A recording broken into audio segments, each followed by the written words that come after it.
friends, நான் உங்க Subhada zacs kitchen இருந்து. இது உங்களுக்கான சேனல் நமது மொழியில். Friends, இன்னைக்கு வந்து பாத்தீங்கன்னா நம்ம கடையில இருக்கக்கூடிய கஸ்டமர்ஸ் நம்மளுக்கு ரெகுலரா வாங்கக்கூடிய அயன் அண்ட் காஸ்ட் அயன் வாங்கக்கூடிய கஸ்டமர்ஸ் கேட்கக்கூடிய நிறைய क्वेश्चंसக்கு இந்த வீடியோல வந்து ஆன்சர்ஸ் வந்து நான் வந்து உங்களுக்கு கொடுக்க போறேன்.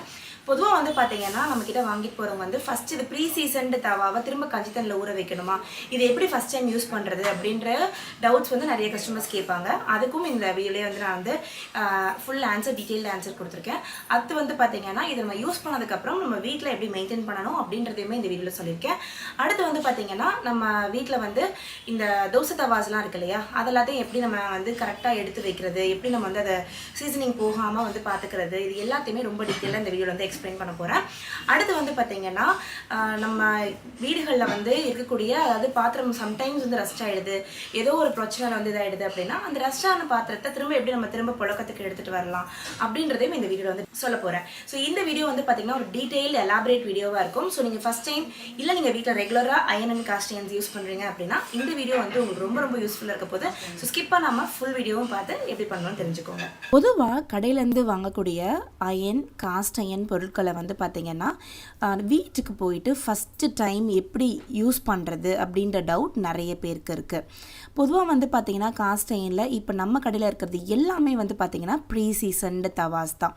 ஸோ நீங்கள் வீட்டில் போய் எக்ஸ்ட்ராவாக பழக்கணுன்ற அவசியம் கிடையாது. அப்போது மொதல் வாட்டி நாங்கள் யூஸ் பண்ணும்போது என்ன செஞ்சு யூஸ் பண்ணணும் அப்படின்ற டவுட் வந்து ஈச் அண்ட் எவ்ரி கஸ்டமர்ஸ் கேட்குறீங்க. ஸோ இன்றைக்கி வந்து பார்த்திங்கன்னா ஒரு டீட்டெயில்டு வீடியோ நம்ம எப்படி ஒரு பொருட்களையும் ஃபஸ்ட்டு டைம் யூஸ் பண்ண போகிறோம் அப்படின்றத வந்து நான் காட்ட போகிறேன். ஸோ எனக்கு தேவையான கடாய், ஸ்கில்லட், அதுக்கப்புறம் தண்டவாளக்கல், தோசை தவா, இது எல்லாத்தையும் நம்மளுடைய கடை ராஷ் குக்வாஸ்லேருந்து என்னோடய கிச்சனுக்காக நான் வந்து வாங்கிட்டு வந்துட்டேன். ஸோ இப்போ என்னுடைய பொருட்கள் எல்லாமே ரெடியாக இருக்குது. இது எல்லாத்தையுமே வந்து நம்மளோட கிச்சனுக்கு எடுத்துகிட்டு போயிட்டு ஃபஸ்ட்டு டைம் எப்படி யூஸ் பண்ணுறதுன்னு வாங்க காட்டுறேன். நீங்கள் ஃபஸ்ட்டு டைம் ஒரு காஸ்ட் அயன் கடாய் வந்து வாங்குறீங்க அப்படின்னா, அதாவது ப்ரீ சீசன்டு கடாய் வாங்குறீங்க அப்படின்னா அதை நீங்கள் வீட்டில் எடுத்துகிட்டு வந்து அதை வந்து நீங்கள் கஞ்சி தண்ணியில் ஊற வச்சு நீங்கள் சீசன் பண்ணணுன்ற அவசியம் கிடையாது. ஒரு அன்சீசன்டு காஸ்ட் அயன் ஸ்கில்லட்டோடைய லுக்கு நான் உங்களுக்கு இப்போ காட்டுறேன் பாருங்கள். அண்ட் இதோடைய கலர் பார்த்தீங்கன்னா ஒரு சில்வர் கலரில் இருக்கும். நீங்கள் இந்த மாதிரியான பொருட்கள் வாங்கும் போது தான் நீங்கள் ஃபுல்லாக சீசனிங் எல்லாம் வீட்டில் பண்ணுற மாதிரி இருக்கும். பட் நம்ம கடையில் இருக்கிறது எல்லாமே ப்ரீ சீசன்டு, அது ஏற்கனவே நல்ல சீசன் ஆயிருக்கும். ஸோ இந்த கடாயை வந்து பார்த்திங்கன்னா நம்ம எப்படி ஃபஸ்ட் டைம் யூஸ் பண்ணணும்னா, கடாய் வாங்கிட்டு வந்ததுமே நம்ம ஃபஸ்ட்டு இதை நல்லா வாஷ் பண்ணிக்கலாம். வாஷ் பண்ணுறது ரொம்பவே சிம்பிள் தான். ஜஸ்ட் இதை தண்ணியில் வச்சு அலசிக்கோங்க. அடுத்து நம்ம வீட்டில் இருக்கக்கூடிய நார்மல் டிஷ்வாஷிங் லிக்விட் யூஸ் பண்ணிக்கோங்க. ஒரு சாஃப்ட் ஸ்க்ரப் எடுத்துக்கோங்க. ஸ்டீல் நார், இந்த அலுமினியம் நார் யூஸ் பண்ணக்கூடாது. ஸ்டீல் ஸ்க்ரப்ஸ் யூஸ் பண்ணக்கூடாது. சாஃப்டான இந்த மாதிரியான க்ரீன் கலர் ஸ்க்ரப்ஸ் கிடைக்கும், இல்லை தேங்காய் நார் இருந்தால் அதை கூட நீங்கள் யூஸ் பண்ணிக்கலாம். அதை வச்சு நல்லா ஸ்க்ரப் பண்ணி நம்ம அதை வந்து வாஷ் பண்ணி எடுத்துக்கலாம். ஃப்ரண்ட் அண்ட் பேக் நல்லா வாஷ் பண்ணதுக்கப்புறம் அந்த சோப் எல்லாம் போகிற அளவுக்கு இதை நல்லா ரின்ஸ் பண்ணி எடுத்துக்கலாம். இப்போ நம்மளுடைய வாஷ்டு கடாய் ரெடியாக இருக்குது. இப்போ நம்ம வாஷ் பண்ண கடாயை ஸ்டவ் மேலே எடுத்து வச்சிடலாம். ஸ்டவ்வை ஆன் பண்ணிவிட்டு இதில் இருக்க தண்ணி எல்லாமே நல்லா எவாப்ரேட் ஆகட்டும். நல்லா தண்ணி எதுவுமே இல்லாமல் இது ட்ரை ஆகட்டும். இப்போ கடாய் நல்லா ட்ரை ஆகிடுச்சு. இதில் 2 டேபிள் ஸ்பூன் அளவுக்கு எண்ணெய் விட்டுக்கிறேன். கடாயோட சைஸை பொறுத்து நம்ம எண்ணெய் விடுறது வந்து மாறும். நான் எடுத்துருக்கிறது ஒரு 11 இன்ச் கடாய். ஸோ இதுக்கு வந்து 2 டேபிள் ஸ்பூன் எண்ணெய் விட்டால் கரெக்டாக இருக்கும். 10 இன்ச் 7 இன்ச்சுக்கெலாம் நீங்கள் 1 ஸ்பூன்லேருந்து 1.5 ஸ்பூன் அளவுக்கு நீங்கள் எண்ணெய் விட்டுக்கலாம். எண்ணெய் நல்லா சூடானதுக்கப்புறம் இதில் ஒரு அரை வெங்காயத்தை இந்த மாதிரி நீளமாக கட் பண்ணிவிட்டு அதை இதில் சேர்த்துக்கிறேன். வெங்காயத்தை நல்லா வந்து ஃபஸ்ட்டு ஹை ஃப்ளேமில் வச்சு வதக்கிக்கோங்க. வெங்காயம் லைட்டாக ஒரு பிங்கிஷ் கலர் மாறினதுக்கப்புறம் இப்போ நம்ம அதை வந்து லோ ஃப்ளேமுக்கு மாற்றிக்கலாம். இப்போ லோ ஃப்ளேமில் வச்சு இந்த வெங்காயம் நல்ல ஒரு ப்ரௌன் கலர் ஆகிற வரைக்கும் இதை நம்ம வதக்கி எடுத்துக்கிறணும். வதக்கும் போது இந்த எண்ணெயை நல்லா மேலே வரைக்கும் நம்ம இந்த மாதிரி இழுத்து விட்டு ஸ்ப்ரெட் பண்ணி நம்ம வந்து வதக்கணும். ஜஸ்ட்டு அந்த கீழே இருக்க அந்த எண்ணெய் இருக்க இடத்துல மட்டும் வெங்காயத்தை வதக்கக்கூடாது. வெங்காயத்தை வதக்கும் போது சைடில் இருக்க சர்ஃபேஸ்க்கும் நல்லா அந்த எண்ணெய் ஸ்ப்ரெட் ஆகிற மாதிரி நம்ம வதக்கிக்கிறணும். இப்போ பார்த்தீங்கன்னா தெரியும், லோ ஃப்ளேமில் வச்சே நல்லா வெங்காயம் வந்து ஒரு ப்ரௌனிஷ் கலரில் வந்துருச்சு. இப்போ ஸ்டவ்வை ஆஃப் பண்ணிடலாம். இந்த வெங்காயமும் எண்ணெயும் அதிலே இருக்கட்டும். கடாய் நல்லா சூடு ஆறுனதுக்கப்புறம் இதை வந்து நல்லா இந்த வெங்காயத்தையும் எண்ணெயும் டிஸ்கார்ட் பண்ணிடலாம். டிஸ்கார்ட் பண்ணதுக்கப்புறம் இதை ஒரு க்ளீனான கிளாத்தை வச்சு நல்லா வைப் பண்ணிக்கோங்க. அந்த கிளாத்லேயே வந்து கொஞ்சம் எக்ஸஸ் ஆயில் இருக்கும், அதவே பின்னாடி பக்கமும் தேய்ச்சி விட்டுருங்க. இப்போ உங்களுடைய pre seasoned kadai ready for cooking. இப்போ நீங்கள் இமீடியட்டாக இதை குக் பண்ணலாம், இதை வச்சு நீங்கள் இமீடியட்டாக குக் பண்ணிக்கலாம். இப்போ நான் வந்து காஸ்டியன் தோசை தவா அண்ட் தண்டவாளக்கல் தோசை தவா ரெண்டுலேயுமே வந்து ஃபஸ்ட்டு டைம் யூஸுக்கு எடுத்திருக்கேன் பாருங்கள். இதை வந்து ஃபஸ்ட்டு சிங்கில் வச்சு வாஷ் பண்ணிக்கோங்க. வாஷ் பண்ணிவிட்டு இதை வந்து நல்லா ஸ்க்ரப் பண்ணி வாஷ் பண்ணிக்கோங்க. உங்கள் வீட்டில் எந்த டிஷ்வாஷிங் லிக்விட் யூஸ் பண்ணுவீங்களோ அதை வச்சே நீங்கள் வந்து இதை நல்லா கழுவிக்கோங்க. இதை நல்லா ஸ்க்ரப் பண்ணி கழுவுனதுக்கப்புறம் இதை நல்லா தண்ணியை வச்சு அலசிக்கோங்க. அடுத்து இப்போ இதை வந்து ஒரு ஸ்டவ்வில் எடுத்து வச்சிடலாம். ஸ்டவ்வில் எடுத்து வச்சுட்டு இந்த தண்ணி எல்லாமே நல்லா ட்ரை ஆனதுக்கப்புறம் இதில் 1 டேபிள் ஸ்பூன்லேருந்து 2 டேபிள் ஸ்பூன் அளவுக்கு எண்ணெய் விட்டுக்கலாம். எண்ணெய் விட்டு எண்ணெய் நல்லா சூடானதுக்கப்புறம் இதில் ஒரு வெங்காயத்தை நல்லா இந்த மாதிரி வந்து நீளமாக கட் பண்ணி இதில் வந்து சேர்த்துக்கோங்க. சேர்த்துட்டு இந்த வெங்காயம் எல்லாமே நல்லா ப்ரௌன் கலராக வர வரைக்கும் வதக்கணும்.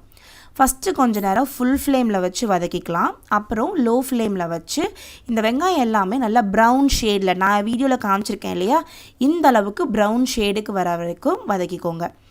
ஃபுல் ஃப்ளேம்லேயே வச்சு இந்த வெங்காயத்தெல்லாம் வதக்குனிங்கன்னா வெங்காயம் சீக்கிரமாகவே ப்ரௌன் ஆகிடும். அப்போது உங்களுக்கு தேவையான அளவுக்கு அந்த ஹீட் ஸ்ப்ரெட்டிங் இருக்காது.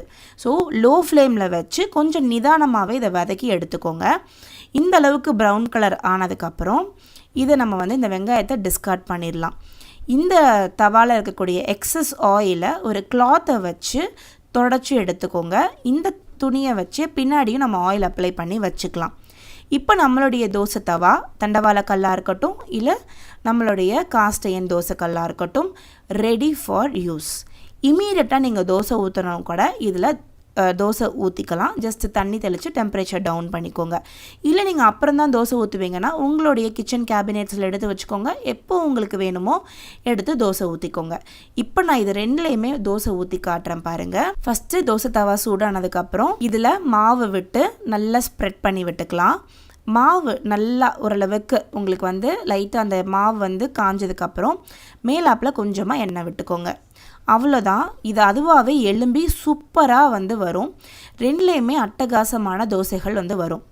என்னோட ஆல்வேஸ் ஃபேவரட் இந்த பேப்பர் ரோஸ் தோசைக்கல் தான். கையிலையே உரிச்சு எடுத்துட முடியும் தோசையை, அவ்வளோ தூரத்துக்கு பர்ஃபெக்டாக வரும். ஸோ இப்போது உங்களுக்கு ஃபஸ்ட் டைம் தோசைக்கல் எப்படி யூஸ் பண்ணணுன்ற ஐடியா வந்திருக்கோன்னு நினைக்கிறேன். இப்போது தோசை ஊற்றியாச்சு. எவ்ரி டைம் நாங்கள் தோசைக்கல்லை வந்து வாஷ் பண்ணணுமா, அதோட மெயின்டெனன்ஸ் என்ன அப்படின்னு நிறைய பேர் கேட்குறீங்க. ஸோ ஃபஸ்ட் டைம் நான் ஆல்ரெடி எக்ஸ்பிளைன் பண்ணிட்டேன். இப்போ மெயின்டெனன்ஸ் எப்படி பண்ணுறதுன்றத நான் வந்து எக்ஸ்பிளைன் பண்ணிடுறேன். மெயின்டெனன்ஸ் ரொம்பவே ஈஸி தான் தோசைக்கல்லை பொறுத்த வரைக்கும். தோசைக்கல் சூடாக இருக்கும்போதே அதை ஒரு க்ளீனான கிளாத்தை வச்சு அதில் எந்த ஒரு ஃபுட் பார்ட்டிகல்ஸும் இல்லாமல் தொடச்சி எடுத்து வச்சுருங்க. நெக்ஸ்ட்டு டைம் தோசை போடும்போது அதை எடுத்து ஒரு வாட்டி தண்ணியில் ரின்ஸ் பண்ணிவிட்டு இல்லை அப்போ நீங்கள் சோப் போட்டு வாஷ் பண்ணிவிட்டு திரும்ப நீங்கள் தோசை போட ஆரம்பிக்கலாம். ஒரு 2 தோசை போட்டதுக்கப்புறம் தோசை தவா நல்லா வந்து உங்களுக்கு சூடாயிடும். அதுக்கப்புறம் 3ஆவது தோசை போடும்போது லைட்டாக தண்ணியை தெளித்து டெம்பரேச்சரை டவுன் பண்ணி திரும்ப தோசை ஊற்றுனீங்கன்னா எவ்ரி டைம் ஒரு பர்ஃபெக்டான ரெஸ்டாரண்ட் ஸ்டைல் தோசை உங்களால் வந்து சுட்டு எடுக்க முடியும். ஸோ மெயின்டெனன்ஸும் ரொம்பவே சிம்பிள் தான் தோசைக்கல்லை பொறுத்த வரைக்கும். காஸ்ட் அயன் கடாயாக இருக்கட்டும் இல்லை காஸ்ட் அயன் ஸ்கில்லட்டாக இருக்கட்டும் இல்லை காஸ்ட் அயனில் செஞ்ச எந்த ஒரு குக்வேராக இருக்கட்டும், நம்ம அதில் செய்யக்கூடிய ஃபுட்டை 1 மணி நேரத்துலேருந்து 2 மணி நேரம் வரைக்கும் நம்ம அதிலேயே வச்சு சர்வ் பண்ணலாம். அதுக்கு மேலே நம்ம டைம் வந்து அதில் ஃபுட்டை வைக்கிறது வந்து அட்வைசபிள் கிடையாது. அதுக்கு மேலே வைக்கும்போது அதிகமான அயன் கண்டென்ட் ஃபுட்டில் வந்து ட்ரான்ஸ்ஃபர் ஆகிறதுக்கான சான்சஸ் இருக்குது. ஃபுட்டோட டேஸ்ட்டை அது மாற்றுறதுக்கான சான்சஸ் இருக்குது. ஸோ 1 மணி நேரத்துலேருந்து 2 மணி நேரத்துக்கு அப்புறம் உங்களுடைய ஃபுட்டை வேறு ஒரு கண்டெய்னருக்கு மாற்றிடுங்க. இப்போ மாற்றினதுக்கப்புறம் இந்த காஸ்ட் அயன் கடாயை எப்படி வாஷ் பண்ணுறதுன்னு வாங்க பார்க்கலாம். ஃபுட்டை வேறு ஒரு பாத்திரத்துக்கு மாற்றின உடனேயுமே இப்போ இதை நம்ம வாஷ் பண்ணிடணும். எப்போயுமே காஸ்ட் அயன் கடாய் யூஸ் பண்ணும்போது ஸ்டீல் ஸ்க்ரப்ஸ் யூஸ் பண்ணுறது அட்வைசபிள் கிடையாது. நீங்கள் தேங்காய் நார் வச்சு நீங்கள் வந்து தாராளமாக வாஷ் பண்ணலாம். அப்படி இல்லைன்னா சாஃப்ட் ஸ்க்ரப் இந்த மாதிரியான க்ரீன் ஸ்க்ரப்ஸ் வச்சு இதை வந்து நீங்கள் வாஷ் பண்ணிக்கலாம். இதை நல்லா வாஷ் பண்ணதுக்கப்புறம் இதை வந்து ஸ்டவ் மேலே எடுத்து வைங்க. ஸ்டவ்வை ஆன் பண்ணிக்கலாம். ஆன் பண்ணிவிட்டு ஒரு 10 செகண்ட்ஸ் லைட்டாக ஹீட் பண்ணோம் அப்படின்னா இதில் இருக்கக்கூடிய தண்ணி எல்லாமே நல்லா ட்ரை ஆகிடும். ட்ரை ஆனதுக்கப்புறம் இதில் ஆயில் அப்ளை பண்ணிடலாம். உள்ளுக்குள்ளேயும் நல்லா எல்லா பக்கமும் போகிற மாதிரி ஆயில் அப்ளை பண்ணிவிட்டு அதை அப்படியே திருப்பி போட்டு பின்பக்கமும் ஆயிலை அப்ளை பண்ணிடலாம். இதை 10 to 20 செகண்ட்ஸ் தான் நம்ம ஆக்கியிருக்கோம் அப்படின்றதுனால இது ரொம்ப சூடாக இருக்காது. ஒரு 5 நிமிஷத்துலேயே இது சூடு ஆறிடும். அதுக்கப்புறம் நம்முடைய கிச்சன் கேபினெட்ஸில் இதை எடுத்து வச்சுக்கலாம். அடுத்த வாட்டி எப்போ எடுக்கிறீங்களோ அப்போ எடுத்து இதை ரின்ஸ் பண்ணி திரும்ப யூஸ் பண்ண ஆரம்பிச்சிடுங்க. நான் நிறைய கிச்சன் டிப்ஸில் பார்க்கும்போது காஸ்ட் அயனுடைய கடாயை வந்து பார்த்திங்கன்னா வாஷ் பண்ணிவிட்டு தொடச்சிட்டு அப்புறம் ஆயில் அப்ளை பண்ண சொல்கிறாங்க. அது கம்ப்ளீட்டாக ராங் மெத்தட். இந்த மெத்தடை ஃபாலோ பண்ணும்போது உங்களுடைய ஃபுட் கலர் சேஞ்ச் ஆகிறதுக்கான சான்சஸ் இருக்குது. சீக்கிரமாகவே உங்களுடைய கடாயோடைய லைஃப் கம்மியாகிறதுக்கான சான்சஸ் இருக்குது. ரஸ்டிங்கும் அதிகமாக ஃபார்ம் ஆகிறதுக்கான சான்சஸ் இருக்குது. ஸோ கண்டிப்பாக காஸ்ட் அயன் கடாயை சூடு பண்ணி ஆயில் அப்ளை பண்ணி எடுத்து வைங்க. இதுதான் ரைட்டான மெத்தட். இப்போ நான் ஷேர் பண்ண இன்ஃபர்மேஷன்ஸ் எல்லாமே உங்களுக்கு ரொம்ப யூஸ்ஃபுல்லாக இருந்திருக்கும் அப்படின்னு நினைக்கிறேன். உங்களுக்கு அயன், காஸ்ட் அயன், வெங்கலம், பித்தளை, சோப் ஸ்டோன் இந்த மாதிரியான பொருட்களில் ஏதாவது டவுட்ஸ் இருக்குது, உங்களுக்கு மெயின்டெனன்ஸ் எப்படி பண்ணணும்னு தெரியல, இல்லை உங்களோட பொருட்கள் ரொம்ப ரஸ்ட்டாக இருக்குது அப்படின்னா எனக்கு மறக்காமல் கமெண்ட் செக்ஷனில் சொல்லுங்கள். எனக்கு தெரிஞ்ச இன்ஃபர்மேஷன்ஸை கண்டிப்பாக அடுத்தடுத்து வரக்கூடிய வீடியோஸில் ஷேர் பண்ணுறேன். நம்ம சேனலை நீங்கள் இன்னும் சப்ஸ்கிரைப் பண்ணலாம், மறக்காமல் சப்ஸ்கிரைப் பண்ணி வச்சுக்கோங்க. இந்த வீடியோ லைக் பண்ணி உங்களுடைய காஸ்ட் அயன் யூஸ் பண்ணுற ஃப்ரெண்ட்ஸோட ஷேர் பண்ணுங்கள். நான் உங்களை அடுத்த வீடியோவில் சந்திக்கிறேன். அது வரைக்கும் பை பாய்.